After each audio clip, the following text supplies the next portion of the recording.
안녕하십니까. 이오테크 에듀와 함께하는 직무 맞춤형 인재 육성 프로그램 중에서 SI 시뮬레이션 직무 교육에 대한 소개를 드리도록 하겠습니다. 저는 EMC 닥터스의 김종훈이라고 합니다. 만나서 반갑습니다.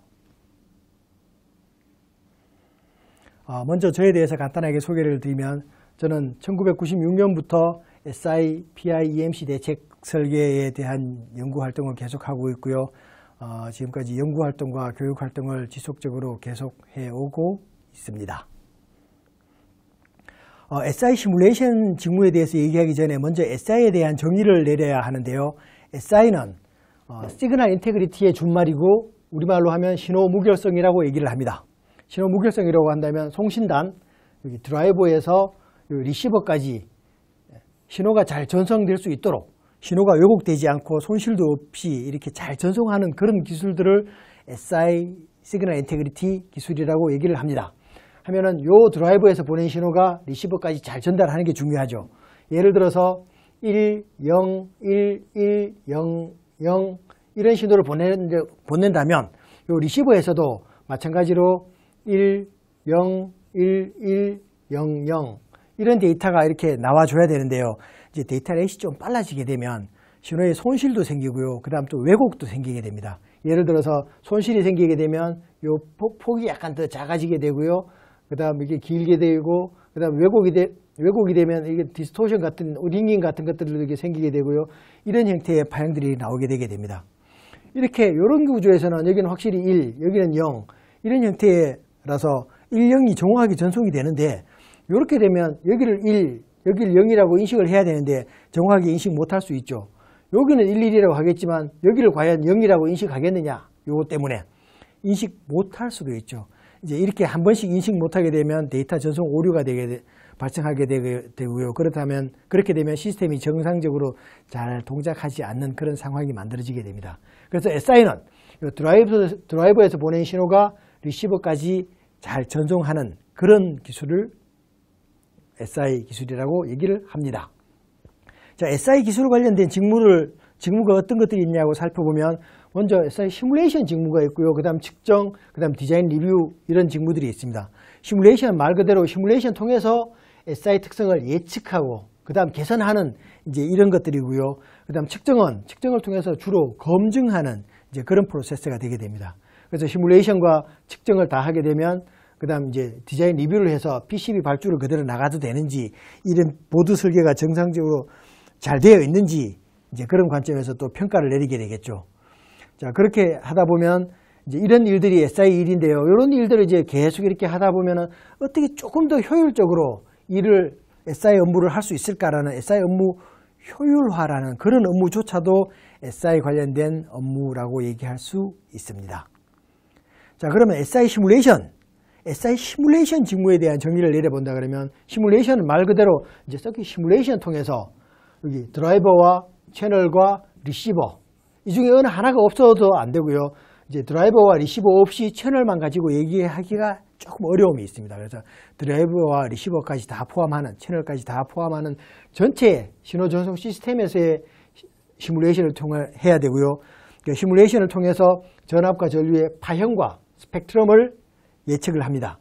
그래서 그 예측된 걸 가지고 분석을 해서 어떤 품질 개선 방안을 제시하든가 혹은 패스 판정을 내리는 이제 그런 일들이 되겠죠. 패스 판정을 내렸다라고 한다 그러면 그쯤 되면 SI 특성이 확보됐다라고 얘기를 할 수가 있습니다. 자, 그럼 SI 시뮬레이션 직무가 왜 필요한가를 한번 살펴봐야 되는데요. 예전에는 설계를 하고 일단은 제작을 합니다. 제작을 하고 측정을 통해서 평가를 합니다.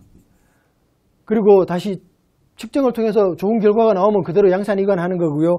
좋은 결과가 나오지 않으면 다시 설계를 수정해서 재제작하고요. 다시 측정하고 이러한 루프를 이렇게 돌게 됩니다. 이러한 루프는 보통 한 1개월 정도 이렇게 걸리게 되고요. 제품이 좀 복잡해지면 1개월보다 더 걸릴 수도 있고요. 좀 더 짧게 걸릴 수도 있겠습니다만 보통 한 1개월 정도가 되게 됩니다. 이걸 예를 들어서 한 4회 정도 반복을 한다라고 한다 그러면 한 4개월 정도가 있어야 이제 설계가 완료되는 이제 그런 형태가 되는 거고요. 이제 디자인도 한 4회 정도 이렇게 수정을 이렇게 하게 되는 건 거죠.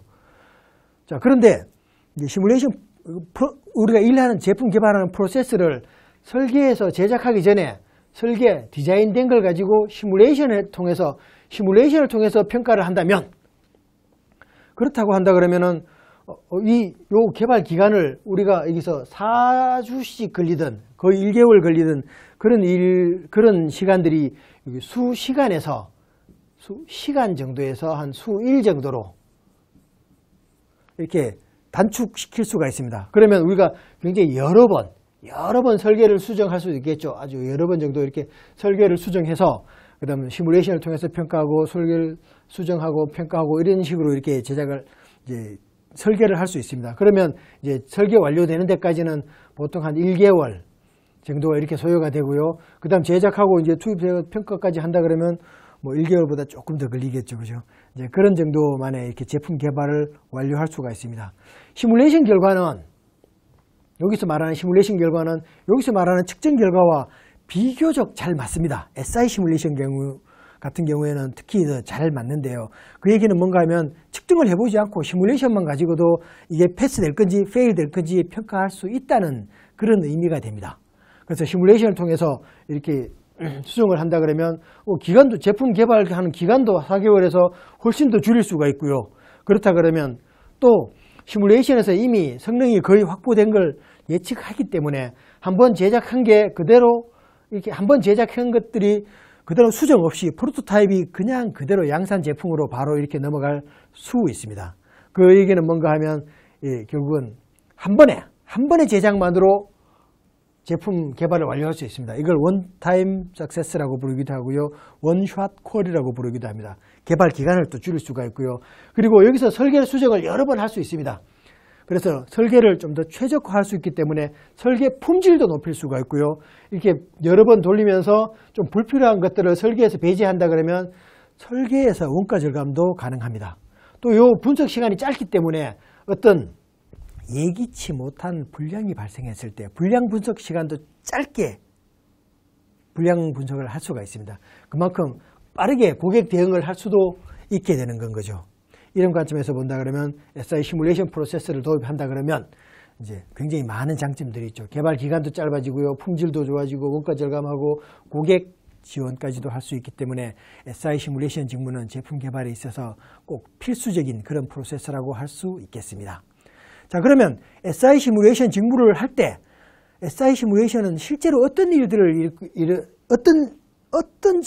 일을 해야 하냐면 모델 확보하는 일, 그 다음에 시뮬레이션 하는 일, 그렇게 해서 데이터를 확보하고 분석해서 개선 방안을 확보하고 패스 판정을 내리는 일, 이런 일들이 SI 시뮬레이션 엔지니어가 해야 되는 직무입니다. 자, 그러면 SI 시뮬레이션에서 핵심 기술은 뭐냐 하면 SI 시뮬레이션이라고 하면 주로 우리가 상용 시뮬레이터를 활용하는 그런 기술이라고 이렇게 볼 수가 있는데요. 실제로 이것들은 거의 기본이라고 보시면 되고요. 여기서 시뮬레이션의 어떤 정확성을 높이기 위해서는 모델이 정확해야 됩니다. 그리고 시뮬레이션 셋업이 정말 합리적인 셋업을 해야 됩니다. 그래서 이 두 가지를 다 확보를 한다 그러면 정확성을 높일 수가 있습니다. 시뮬레이션의 정확성을 높일 수가 있습니다.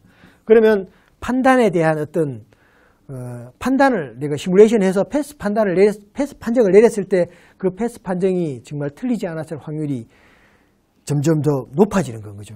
시뮬레이션만 가지고 이렇게 많이 하게 되고요. 이렇게 데이터를 확보하게 되면 그 다음 분석을 해야 되는데 이제 분석을 하려면 이론적인 백그라운드들이 좀 필요합니다. 그래서 이론적인 학습이 꼭 필요하게 되고요. 그래서 그런 이론을 통해서 데이터가 정보가 되는 거고요. 정보가 메시지가 됩니다. 그래서 PCB를 다 설계한 다음에 이걸 발주를 해야 될 건지 말아야 될 건지 이렇게 결정을 내리는 판단할 수 있는 그러한 액션들이 이제 SI 시뮬레이션에서의 가장 핵심적인 기술이라고 볼 수 있겠습니다. 자, 그러면 SI 시뮬레이션 교육 절차를 보면 직무교육 절차는 이렇게 5단계로 나눠지는데요. SI 시뮬레이션 같은 경우에는 첫 단계는 생략을 하고요. 두 번째 2단계 학사 레벨에서부터 시작하게 되는데 학사 레벨에서 가장 먼저 배우게 되는 것은 전송선 이론입니다. 이론을 먼저 알고 있어야 됩니다. 시뮬레이션 결과를 가지고 뭔가를 얘기하려면 이론적인 백그라운드가 필요하고요. 그 다음 아이디어그램 교육을 받게 되고요. 그 다음 실제로 어떤 시뮬레이션 소프트웨어, PSPICE 혹은 ADS 같은 이런 시뮬레이션 소프트웨어를 사용하는 그런 기술들도 당연히 필요하겠죠. 그래서 이런 정도의 교육을 받게 되면 기사 레벨 정도까지 되게 되고요. 기사 레벨이 되게 되면은 이제 명실공히 혼자서 시뮬레이션을 할 수는 있습니다. 자, 여기에서 이제 약간 고급의 전송선 이론을 더 배우고요. 그 다음 모델링 기술을 좀 더 익힌다면 시뮬레이션 정확도가 좀 더 높아지게 되고요. 이런 모델링을 하려면 이제 모델링을 위한 시뮬레이션 소프트웨어 교육을 또 받아야 됩니다. 예를 들어서 SI 웨이브, 스피드 XP, HFSS 혹은 FECO 같은 이런 소프트웨어들이 있고요. 이런 것들을 학습하게 되면 명실공히 SI 시뮬레이션 엔지니어가 됩니다. SI 시뮬레이션 엔지니어가 되면 그때부터 여러분들은 웬만한 것들은 여러분들이 하고 싶은 대로 다 진행을 하실 수가 있습니다. 이렇게 해서 SI 시뮬레이션 엔지니어가 됐다라고 하면 그때부터는 이제는 내가 SI 시뮬레이션을 하려면 어떻게 좀 프로세스를 자동화하면 내가 좀 더 효율적으로 일할 수 있겠다. 이런 것들이 있고요. 시뮬레이션 소프트웨어, 여기서 말하는 이 소프트웨어들의 한계를 검토해보고 또 비교 분석을 해서 좀 더 효율적인 방법으로 좀 더 현실적인 그런 시뮬레이션 프로세스를 여러분들이 직접 제정할 수도 있습니다. 자, 여기까지가 제가 SI 시뮬레이션 직무에 대한 소개였고요. 직무 맞춤형 인재 육성 시스템과 함께 항상 행복한 하루 되시기 바랍니다. 감사합니다.